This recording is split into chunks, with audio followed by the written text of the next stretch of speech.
Hello and welcome, everybody. I see we have people from New Orleans, from Alabama, so happy Mardi Gras, guys, and whoever else is celebrating this holiday. My name is Aina Life. I am so happy to see many familiar faces today.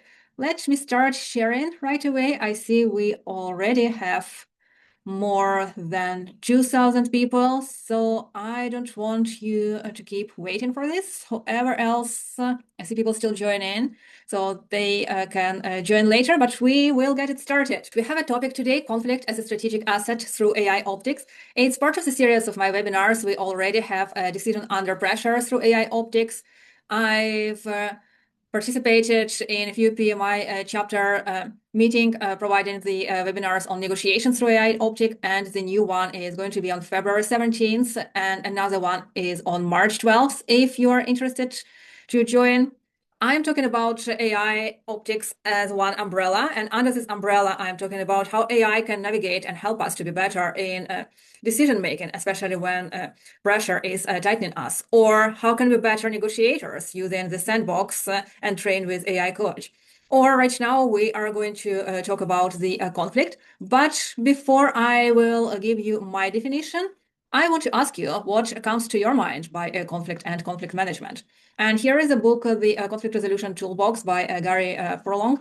I used a few ideas from there here in this webinar, and I also adapted a few pictures, so I recommend you to read if you are looking for book recommendations. And I already see more than 100 responses. Thank you very much for being such an active audience. So today we will review what are the conflicts and the area of conflicts, type of conflicts and resolution strategies, and prompt for conflict resolution support. And thank you again for giving me so many answers. I just want to bring us on the same page by saying that in complex project environments, conflicts inherently arise due to differing goals, priorities, and communication styles among team members. And conflicts are inevitable on projects. I know most of us don't like conflicts, and we try to avoid them, hoping that they will resolve by themselves. Or some of us believe that if we communicate better, or if we do something else better, we also can avoid conflicts. No, we cannot. No matter how much we try, conflicts are inevitable on projects, and they don't go away. They must be worked through, or else they remain forever a barrier to the growth and development. Also in projects, it's common to believe that time will solve everything, as I already said, and that we just need to wait for the next status meeting, or maybe the client will forget, or maybe something else will happen. And to be fair, yes, maybe in 3 to 5%, something else really happens. For example, I can be moved to a different department, or someone else can resign, for example, or like any other changes. So this specific conflict will go away. But it's a very rare case. And even if this conflict will go away, another conflict comes, and we still need to know how to solve the conflicts, not just avoid them, hoping that they will go away. And time rarely fixes the problems. Most of the time, the opposite, it magnifies them. And many project managers, unfortunately, confuse hope with strategy. I want to quote that behind every problem that's been avoided lies fear, and fear of confrontation, or a fear of uncertainty, or fear of losing control, or any other fear. And we often disguise avoidance as patience or diplomacy, but deep down, it's hesitation to face discomfort. I don't remember whose quote it is, but I really like it. And what's more, if managed well, conflicts can be constructive, and constructive conflict encourages diverse viewpoints and can uncover hidden risks or opportunities. So what is meant by conflicts? And thank you again for your answer. There is no right or wrong answer. I saw that some of you saw it as a risk, actually most of you, but some of you saw it as an opportunity. And all of you are right. But just to bring all of us to the same page here, what is meant by conflicts? By definition, these are disagreements, strong preferences, or not aligned views, opinions over one or several aspects. And the disagreements could be between two or more individuals or groups. And again, problems don't shrink when they're hidden. They just become more expensive to solve. And the true test of any leader isn't what they do when everything goes right. All of us can do something when everything goes right, but how they react when everything goes wrong. So let's look at areas of conflict in a project or program, because the main audience today is project and program leaders. So here, I want us to answer the question, where does conflict actually come from in projects and programs? And we see that the winner is misaligned visions and objectives. And this one is foundational because different stakeholders believe that they are working towards the same goal, but they are optimizing for different outcomes. And let me give you the concrete example. One group thinks that success means hitting the regulatory date, for example. And another thinks that success means building something scalable. Both of them are right, none of them is wrong, but they are not aiming at the same thing. And here where the conflict might already been started. And unspoken differences in objective are one of the fastest way to create the conflict later. That's why talking about success is crucial in the organization. And I know many, especially technical people or people who are focusing on the hard skills, I believe that why do I need to care about OKRs or North Stars or any other organizational high-level conversations? If my role is small here, I build the product from A to B, or whatever job I do, and you care about your vision, mission, North Star, and I will do my technical part. But no, if we have a different vision, if we have the different understanding about the success, sooner or later, and most of the time it's sooner, we will create a conflict. Resource allocation, another one, because resources are never neutral. When one team gets people, budget, or priority, another team doesn't. For example, a critical subject matter expert is shared across programs, and every delay becomes personal because time is scarce. And most resource conflicts are not personal, they're structural, but sooner or later they might become personal as well. But again, the root cause here is a structure, not a person. Moving on to, I think all of you have been facing schedule and timeline pressure. Because time pressure changes the behavior. And in my previous talk about decision-making under pressure, I was talking about our brain and how it works under pressure and without pressure. So if you are curious, I recommend you to go to the decision-making under pressure. But right now, just take it that time pressure changes behavior. Because, for example, under tight timelines, people stop exploring options and start defending positions. Like my recent situation in my team, a 1 week sleep doesn't feel technical anymore. It feels like a threat when every day and every hour matters. And the tighter the schedule, the faster conflict escalates. I have an example from my friend's project manager life. Like he got an email on Friday already when the workday was over, I think after 5 p.m. And on Monday, when he got back to work and didn't see the email for the first 2 hours, it was escalated that the project manager didn't promptly act on this bug. So you see, the time matters. When people feel pressure, they might overreact and then escalate. And if something is escalated higher than it's supposed to be, it gives the attitude, it gives the negative feeling, and then yes, it might resolve the technical issue, but it will take time to resolve the human issue. And here, where I'm leading to the communication breakdown, because this is the one people overuse and misunderstand. And most communication breakdowns are not about clarity, they are about misaligned assumptions. And I have an example in the next slide, and I actually want to move there first and continue with this slide a little bit later, if you don't mind. So here, I want to show you a very real example of how conflict starts, and among professional people. We have this email written, so we don't know the voice behind it. But what is written? Thank you for your feedback. We will take it under consideration for future initiatives. And this is from a team lead to a stakeholder. So on the surface, it's perfectly professional, no conflict here, right? But again, many believe that communication ends when we send the message and close the topic. No, it ends when the other person understands and interprets it. And it doesn't end if the other party misinterprets it. So let's try to think from the receiver perspective. What the sender really meant? Like, we are absolutely not changing anything and your idea is garbage. Or are they really thanking for my feedback and will take it under consideration? I'm wondering what you guys think. I see no, no, no. Okay, most of you are answering no. Most of you believe that our idea is garbage. Okay, let's look at the selection process. First selection is information. They said, thank you, great. But let us think one more time. The second selection, under consideration, is it a polite brush off or what is happening? And then we continue thinking, like, I've been professionally told to get lost or what? Because the second selection, under consideration, it provided us ambiguity. And if there is ambiguity, it's where people fill in the gaps. Well, we see that nothing hostile was written, but hostility was understood here because the person thinks, I've just been professionally told to get lost. And then we have ego reaction. I'll remember that and take my revenge when I can. So one email might have three interpretations: misalignment, tension, passive-aggressive escalation, and everyone pretends to be professional while plotting revenge in Google Docs. And the last phrase is from my personal examples. I really coached the team who plotted the revenge in Excel sheet. And that's why leaders are often surprised by the conflict. They remember what they said, but they never ask what was understood and how was this interpreted.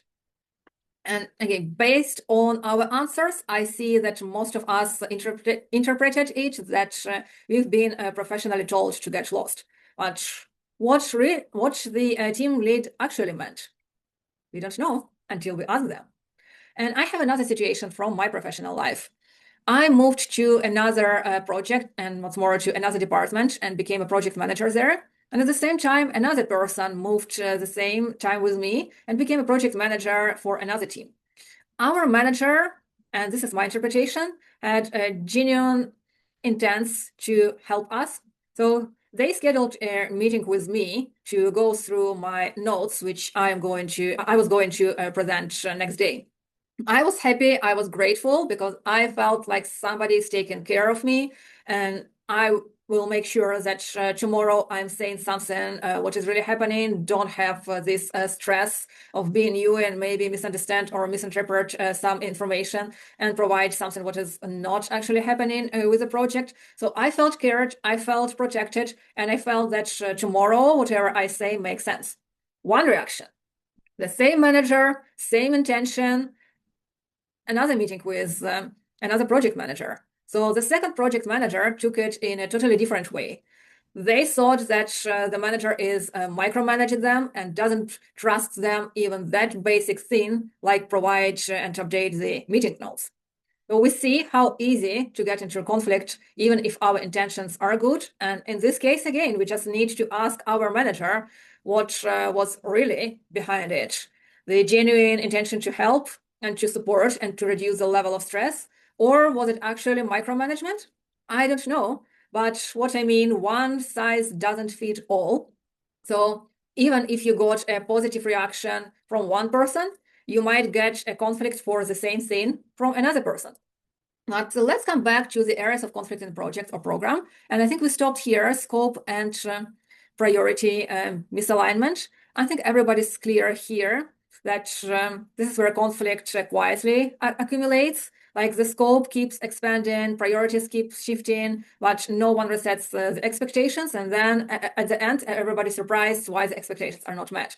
So, for example, what was nice to have quietly becomes mandatory, delivery team feel trapped, and managed scope is perceived as broken trust. The next one, disagreement on technical solutions and technologies. So this one looks technical, but it's not, because technical disagreements often stand in for the deeper concerns, such as risk, ownership, or long-term responsibility.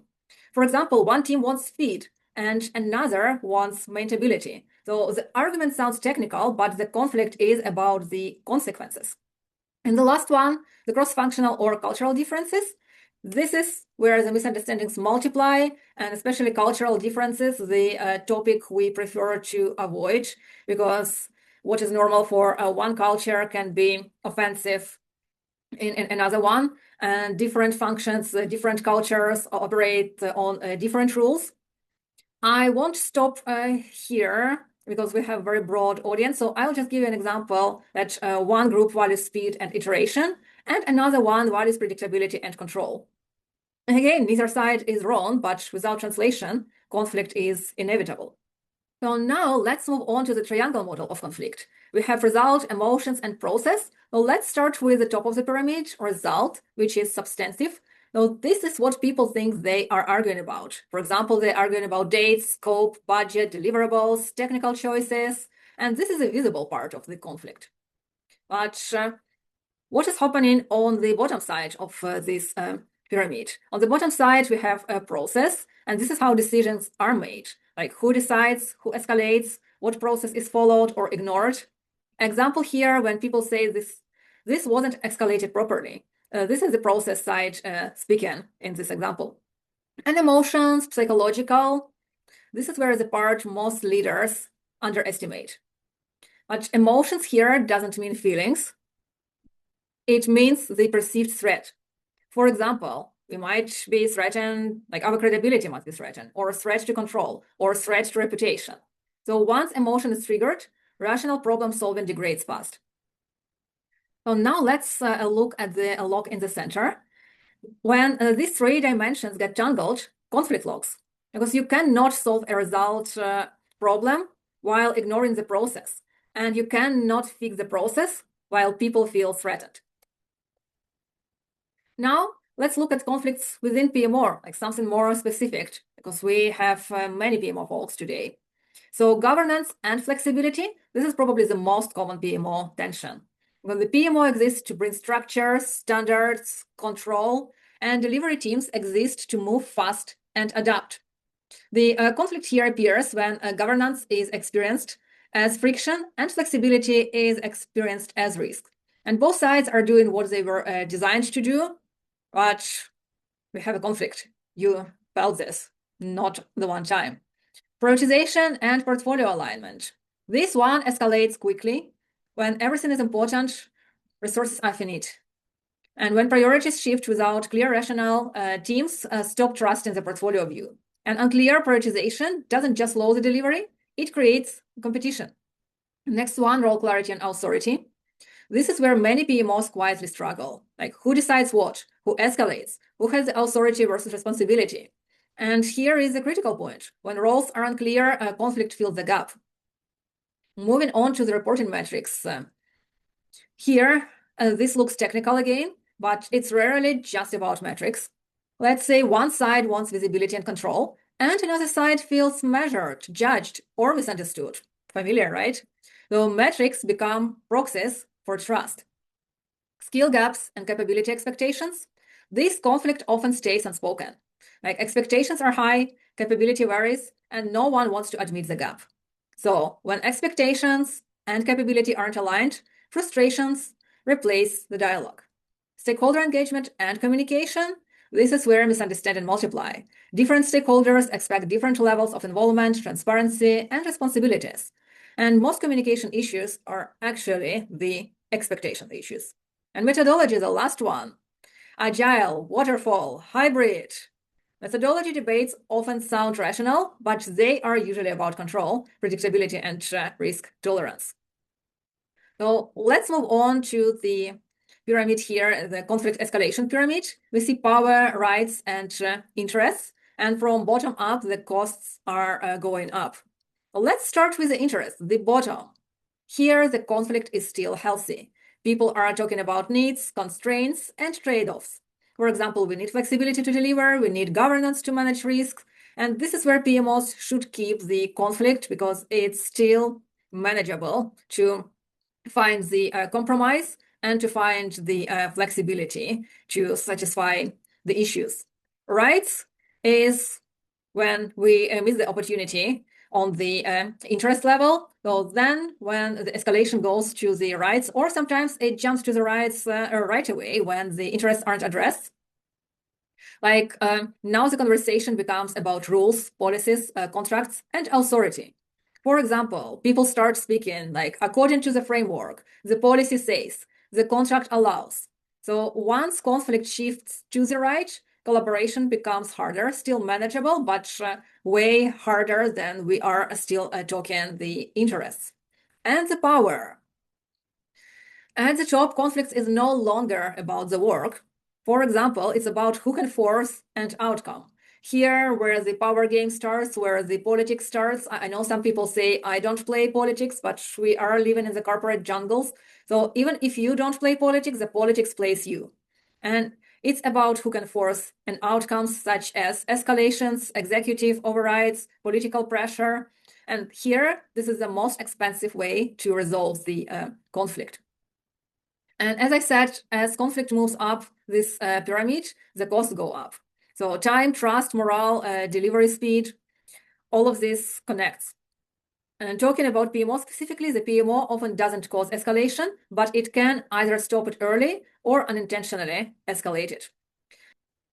And I just want to close the first part of the presentation with the bottom line, as every conflict we listed here on the left can be handled at the interest level if leaders intervene early and deliberately.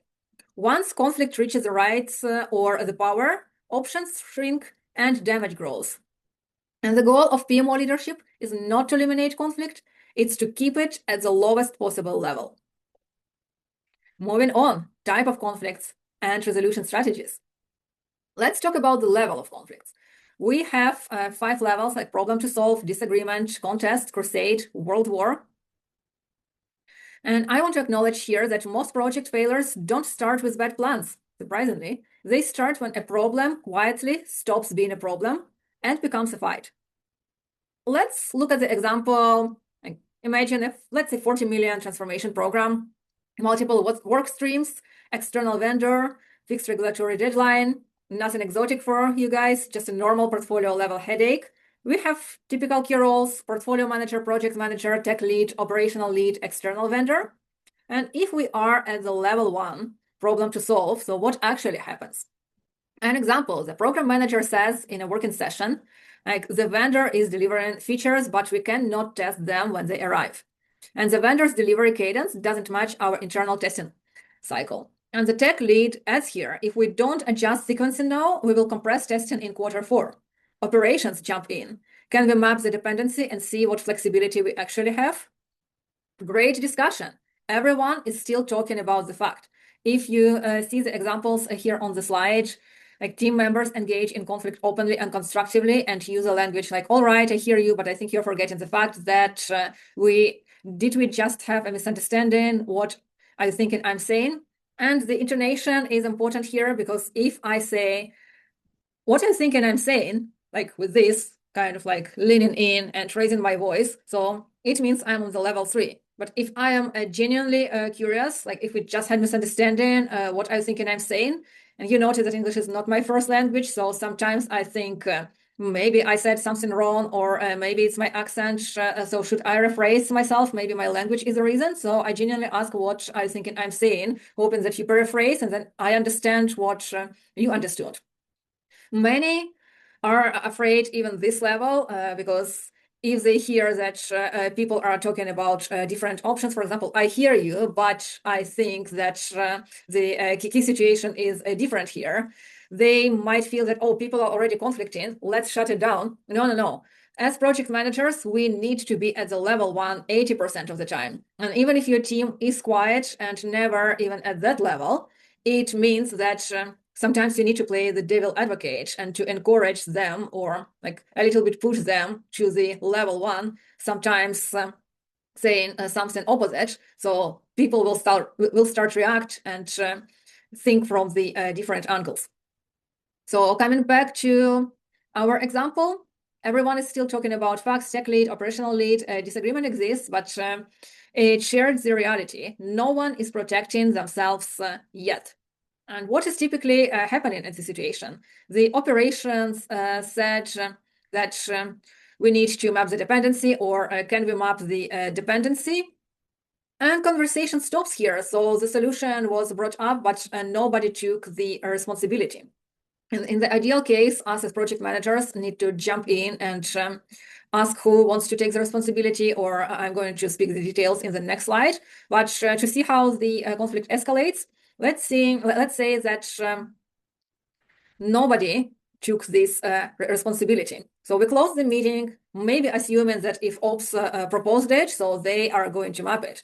And 1 month later, when we gathered together, this dependency started biting us, and testing now at risk. So vendor says we delivered according to the contract milestones, and the tech responded, yes, but your milestones don't align with our environment readiness. So it became tech vendor problem, however, it's been discussed a month ago.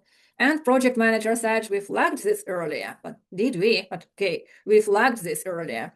And the operation said, but no one escalated it formally. So if it wasn't escalated formally, it means it wasn't really flagged. So what has changed here? The language shifted from the system to defendant positions. People started explaining why it's not their fault instead of talking about the problem. So past conversations, so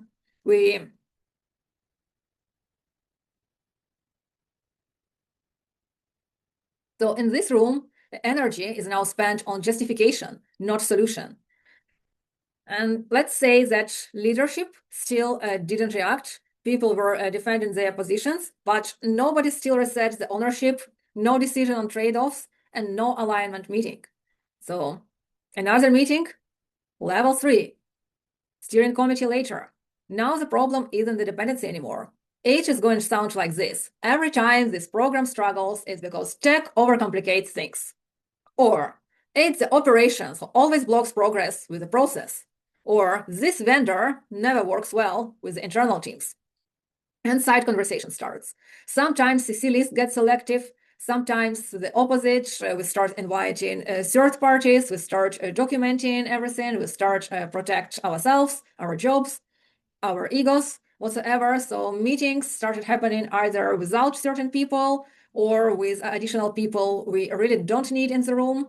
And the program manager secretly thinks that if this tech lead weren't here, we'll be fine.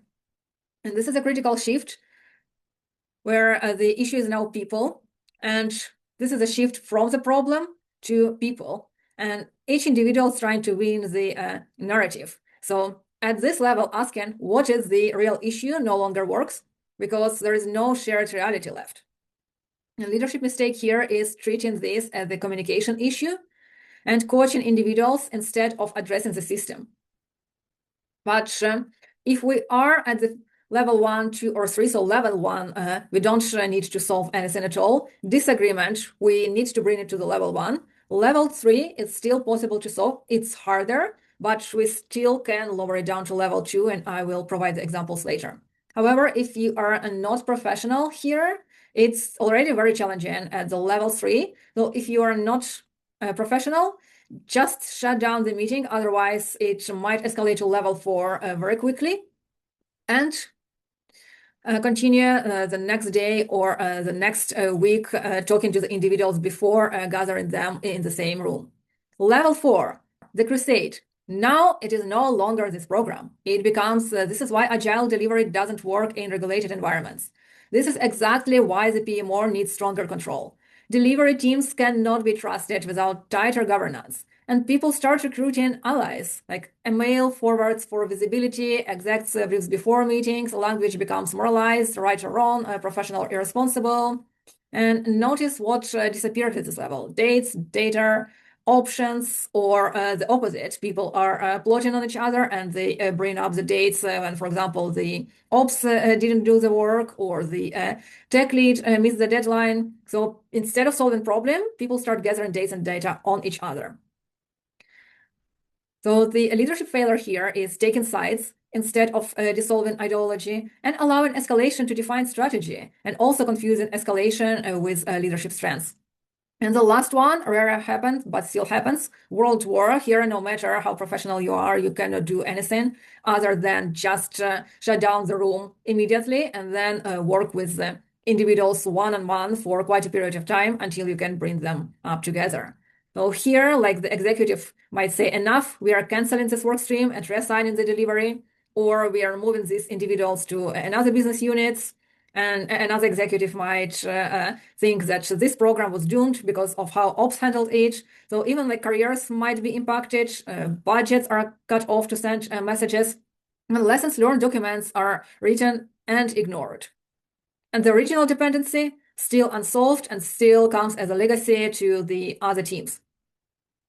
So I just want to emphasize here that no one here is incompetent, no one here is malicious. This didn't happen because people are bad at conflict or bad at communication. This happened because leadership failed to interrupt escalation early.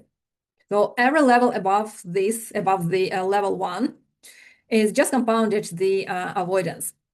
An uncomfortable truth I want to finish this slide with, that leaders don't cause most conflicts, but they allow them to climb. Here at the level 1, again, your real job isn't to resolve the conflict, it's to keep teams low on the mountain, where disagreement still produces value instead of the escalation. So I think you remembered way more examples from your professional life than I've just proposed. So finally, moving on to conflict resolution strategies, what we need to do when we face a situation like that. Level 1, problem to solve. Here, the situation is clean. You don't need to do anything to solve the conflict. Ideally, what you need to do to solve the problem. So here, no one is angry yet. At this level, people are listening and trying to find the solution. And the biggest risk here is the delay. And here, your job is not to mediate. There is nothing to mediate yet. Your job is to force a decision while the conversation is still rational. Right now, coming back to our example with the vendor and dependencies, everyone sees the issue. And what's more important, everyone agrees with the issue, and everyone agrees with the first step to map out the dependencies. Because when operations proposed it, everybody agreed. The real problem here is nobody is owning this decision. So instead of deciding for the team, the decision is already made. We need to map it out. And also, instead of mapping it out, because I don't think project managers are able to do it, we need to navigate the team with concrete questions, like to help them brainstorming and see the potential bottlenecks and sharp angles of this.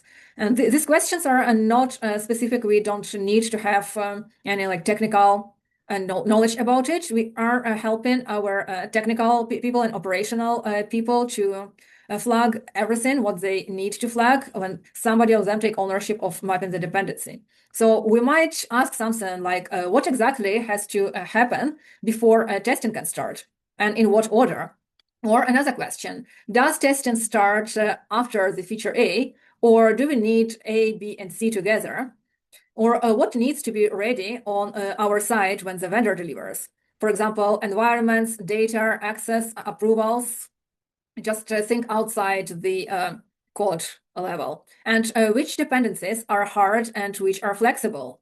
Or if delivery sleeps, what actually blocks us and what doesn't? And who owns each dependency? But not the team, definitely the team, but who is in the team? Because if everybody's owning something, nobody's owning. So we need to name the owner. Yes, the entire team is owning, but let's say it's the senior developer. Or if it's something easy, the junior developer, we want them to grow to the senior developer, so they will own, but definitely senior developer and tech lead will be supporting. And in short, the correct response here is yes, let's map the dependency. And I want the sequence, readiness requirement, and owners clearly documented. And I also want one person accountable for bringing that back. Okay, moving on to level 2, disagreement.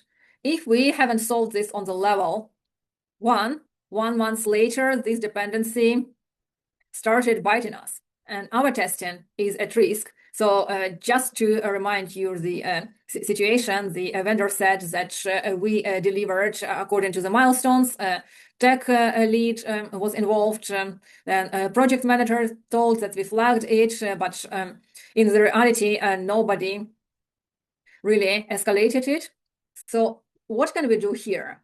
If us as leaders will keep this conversation in the explanation mode, we will continue the conversation about justifying instead of moving forward. So we need to jump in and redirect the conversation. How we can do it?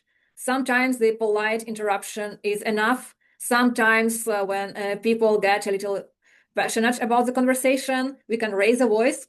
With my voice, no matter how much I raise it, nobody cares. So I start clapping to bring in attention to me. And when people stop talking, I redirect them to the conversation.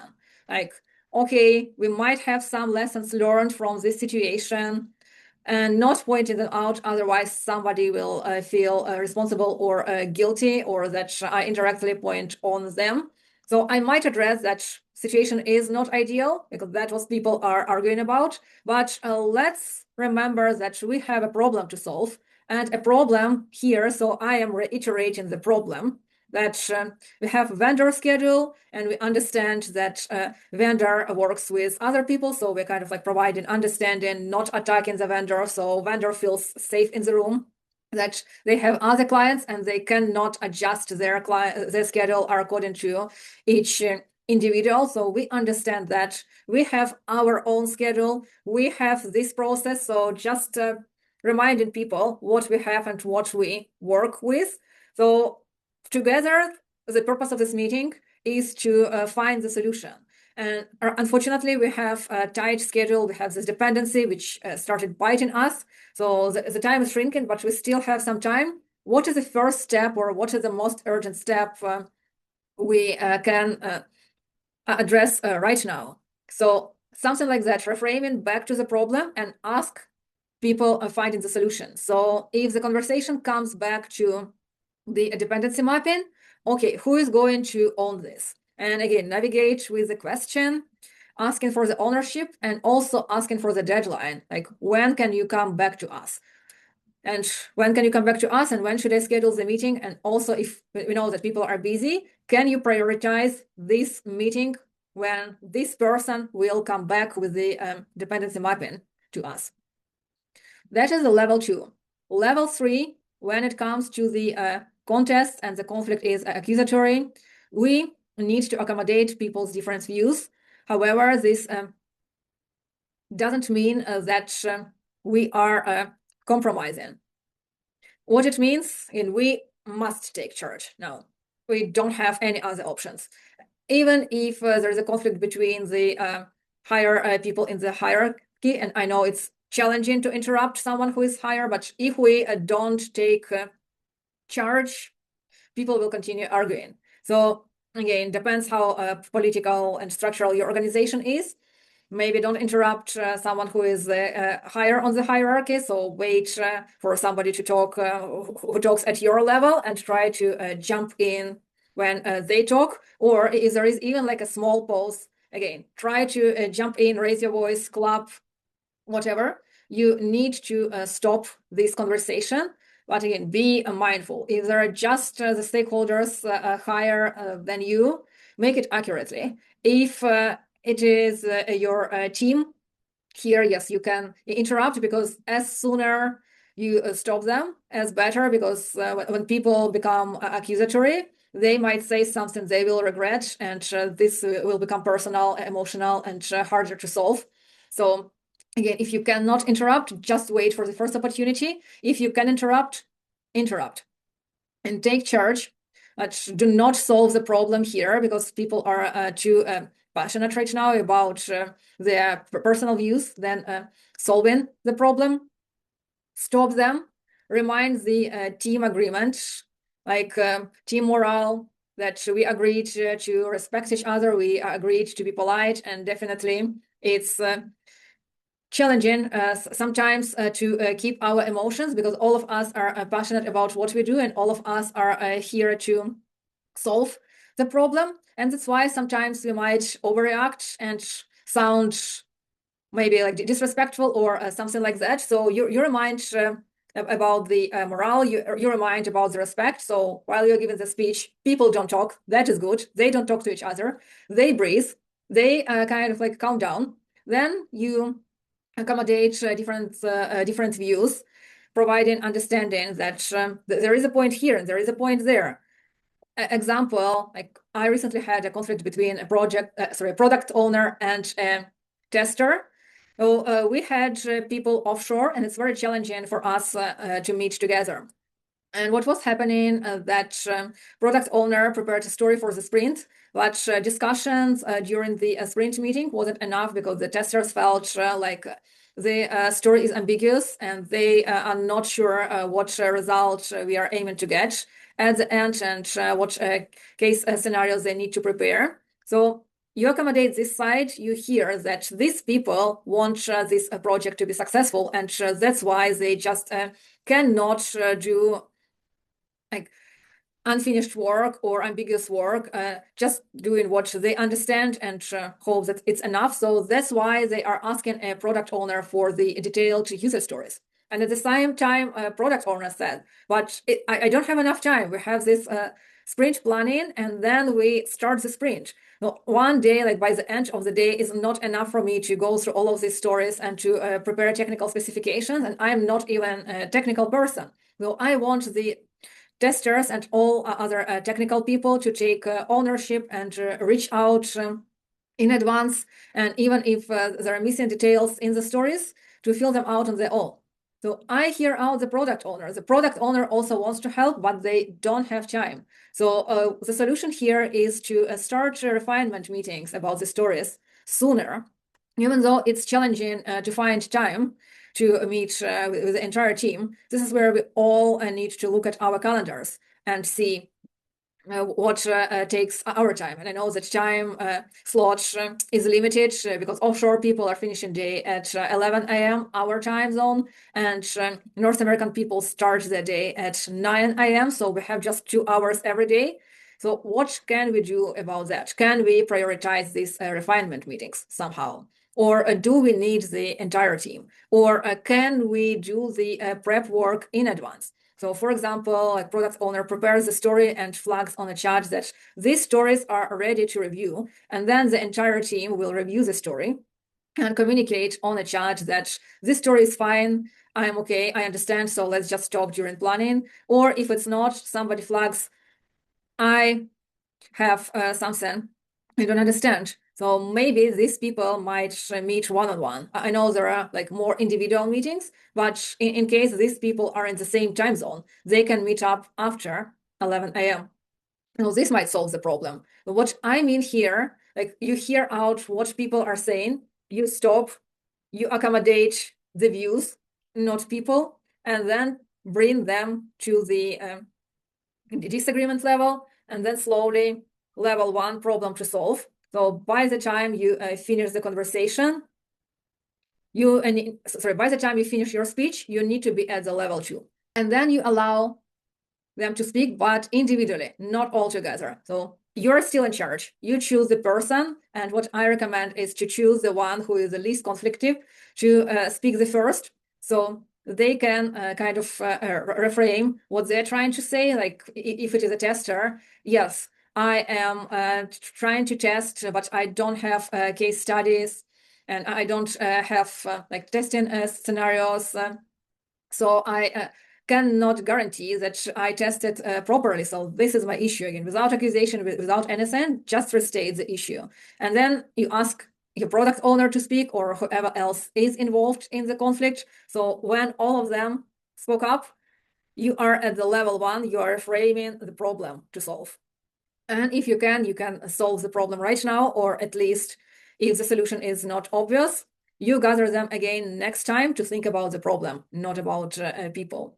Sometimes it's impossible to go through all of the stages during the one meeting. So at least you bring them to level 2, providing like accommodation today, then shut the meeting, talk individually to each of them, and then gather the second meeting where they speak, but they speak at the level 2, and you monitor if they start being accusatory. You just interrupt and pivot to reframing the situation.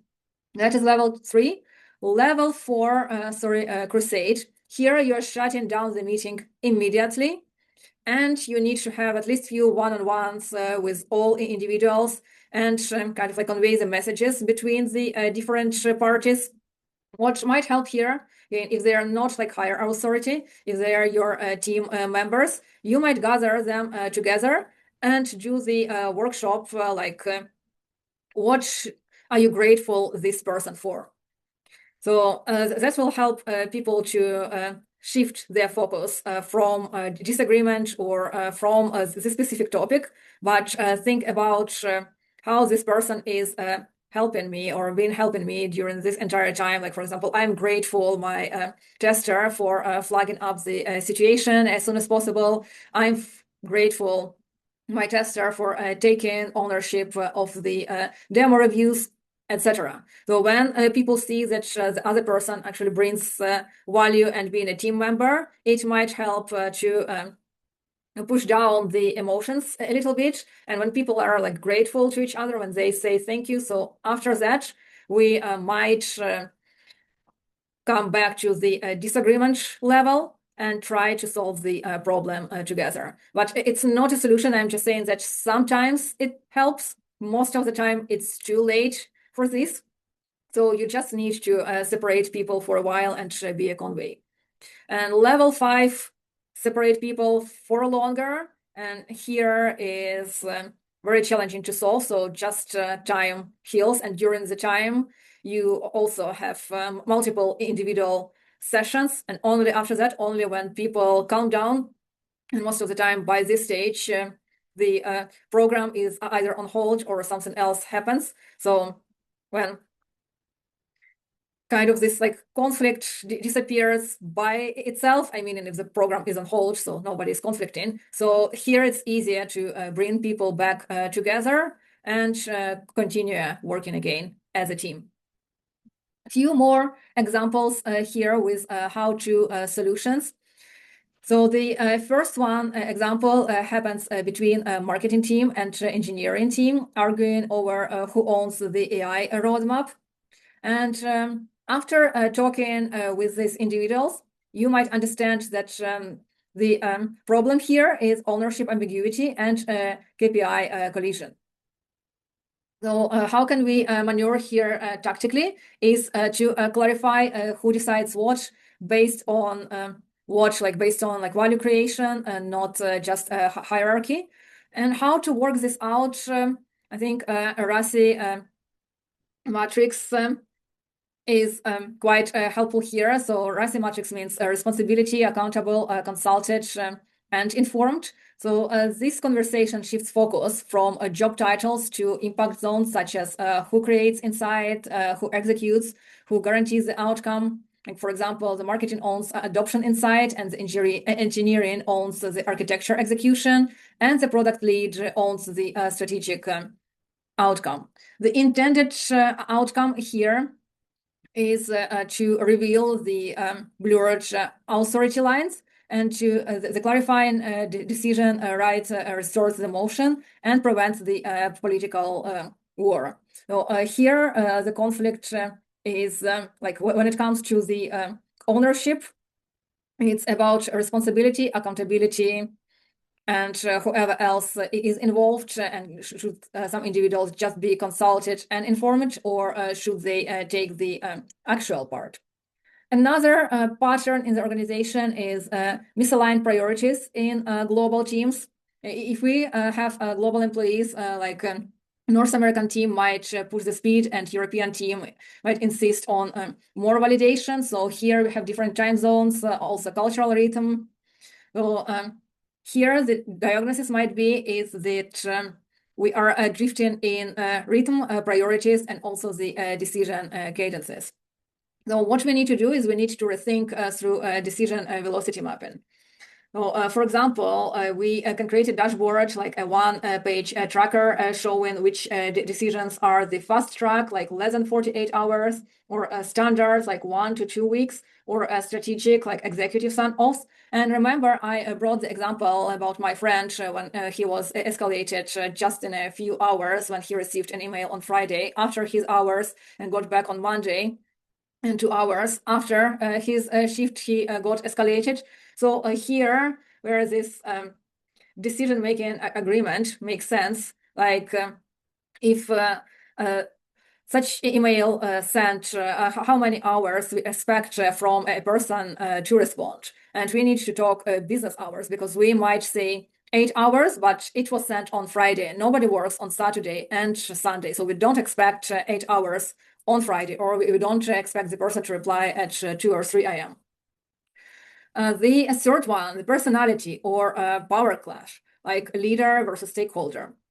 As an example, like a CIO and head of operations, both are battling over the transformation project, and meetings turn political. Like here, ego threat and conflicting narratives, control versus efficiency. I had this example. All of these examples are from my real life, but this one was probably one of the most painful for me. So my example is when I had a VP and AVP kind of like being in a political war with each other, and I was a project manager there. So we had regular executive stakeholders updates, and my job was to prepare the PowerPoint. And every time at the end of the working hours, my AVP called me and asked to show them the PowerPoint, and was correcting something they didn't want executive to see. For example, when I flagged that the project is yellow, they asked me to still make it green. Like, we don't want to escalate something which we can resolve in-house or something like that. And when I was presenting, so the VP person was addressing me like, Aina, you said that the project is green, but, and provided the argument why they feel that it's not green anymore. And I couldn't even say anything because my AVP was jumping in saying, Aina meant that because, and provided their escalation. And then the VP was asking another question. So, Aina, if you meant that, so why first, second, and third? And then my AVP again was jumping in and said, because Aina meant fourth, second, and fifth. So here, if you are a project manager, you cannot do anything. But if you are a coach, if you are coaching these individuals, you still have some tactics here. Now here, you need to use a story switch, like define whether you are in a rescue mission, you are saving something when you are providing these updates, for example, or like, are you in the reinvention story if you're like building something new, or a recovery story, you are regaining the control, and re-anchoring the story reframes motives. What we intend to get from here is by naming the shared story, the leaders reduce the personalization of conflict and re-anchor around the common and mission language. The fourth example is chronic communication, especially when we have remote or hybrid teams. Example here is Slack threads explode with assumptions and tone like lost across time zones. So here the diagnosis is that channel confusion, wrong information, wrong medium. And the maneuver here is to design the conversation architecture itself. Like we might have 3-channel model: critical, which must be live, crisis or sensitive; contextual, like threaded or document-based for collaboration; and ambient, like the dashboards for visibility. So leaders assign each decision to one channel. For example, escalation means live, weekly planning contextual, KPIs means ambient. And the last one, decision paralysis under ambiguity, when no one signs off because metrics or success criteria are unclear. Well, here is simple. Here is fear of blame or unclear boundaries. And we need to define the metrics. So we need to establish 3 fixed constraints like budget gap, delivery date, safety rules. And teams have total autonomy inside those bounds, like under 500 Ks, for example, before June, maintaining uptime more than 99%, and everything else is flexible. So if we agree on autonomy, people will stop waiting for permission, and decision speed increases because safety is engineered into reframe. That's another part of types of conflict, conflict resolution, and examples. So let's move on to how use GPT agents on conflict resolution training. If you've been to my decision under pressure webinar, I showed how to build the agent there, and I also uploaded it on my YouTube. So I am a little bit rushing with time because I took more than I expected. But again, if you go to my YouTube, you will find the specific like 7 minutes or so tutorial how to build the GPT agent. So here I will go through the prompts we need to use, and you can start training safe, because that is the issue with conflict resolution. In before GPT era, before AI era, we could practice this only being live, only in real situation. But in real situations, if you don't have practice, it's very painful, because if you identify like wrong diagnose, or if you jump in too soon, or if you start resolving something what is still level 1, or ignore something what is on the level 2, you might be simply eaten alive. And that's why most of us try to avoid conflicts or hope for the best. But the first time in the history of humanity, we can practice safe using our GPT as an instructor. So if you open your GPT, you need to create the instructor by providing a name like conflict navigator, for example. Copy this description, core role, and I will provide you the slides. So if you want, you can take a screenshot, but if you message me directly on LinkedIn, I will be happy to send you the slides. So you will see this training mode. I prepared for myself like scenario simulation, examples, framework teaching, debrief and feedback, skill drills, and also feedback table, providing me the score on my clarity, on my tone, on my influence and escalation. Also provided the rules for my agent and example prompts like simulate a conflict, stakeholder demands a new feature mid-sprint, or a role play and executive pushing for an unrealistic deadline, or any other examples. You can definitely modify these modes, but just if you never used a GPT as an agent, you can take this for a start. And that's what you will get at the end. And when you start practicing, it will provide you with example, let's say a role play stakeholder pushing back on backlog priorities, and I'll respond and then critique me. So it starts with a scenario, it provides the first move, and then you can respond. So you can either tap, or you see the mic here, so you can use the voice message. So it feels even more realistic if you use your voice. But I don't like using my voice with GPT. I don't know why, because I know that it's not the real human. So it feels a little bit weird for me. So I type, but again, you have different options here. And I see people are asking what to do first, where we can place a name and description. So here on this slide, you can see you see on the left, like new chat, search chat, library, codex, sorry, GPT. So you need to click on GPT, and there you will see the window, and on the right, you will see create. So you need to click on the create, and then it will open you the window where you can place all of this. But find the tutorial on my YouTube channel, and you can follow it step by step. Just remember that never enter any private or confidential information when you use the GPT or any external AI. So, for example, if you have a conflict with Aina Alive, is it that necessary to say that I have a conflict with Aina Alive, or like I have a conflict with Miss A, is enough for the context for your AI. And very quickly, prompts for real-time conflict resolution support for project managers.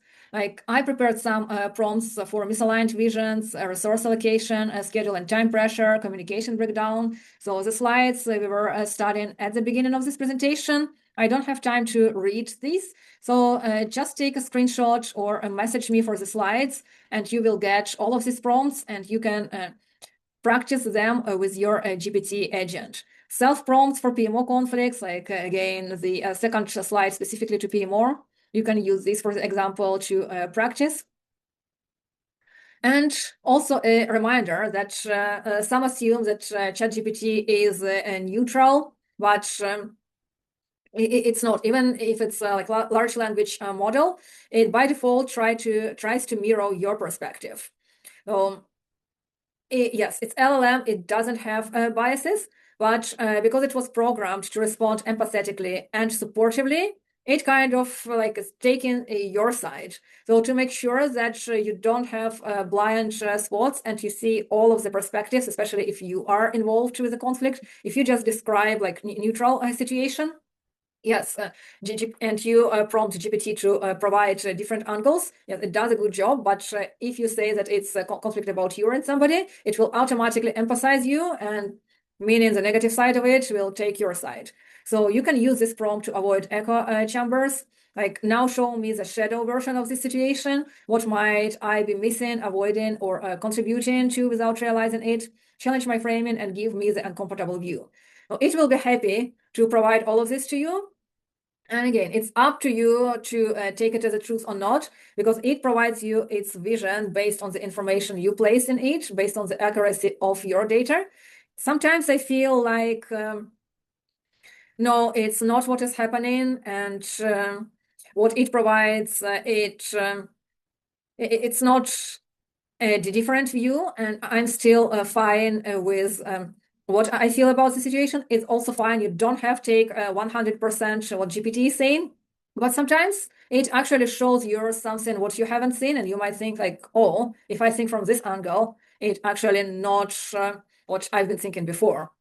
Now, if you are a newbie to AI, GPT, or any other relevant topics, I've prepared 3 courses for you here. Like, on the left, they are mainly like leadership courses, like successful negotiation for beginners, leveraging your leadership self, exercise in leadership, Udemy, some technical courses if you want to get more on the tech side, and specifically AI, like prompt design, introduction to responsible AI, encoder-decoder architecture.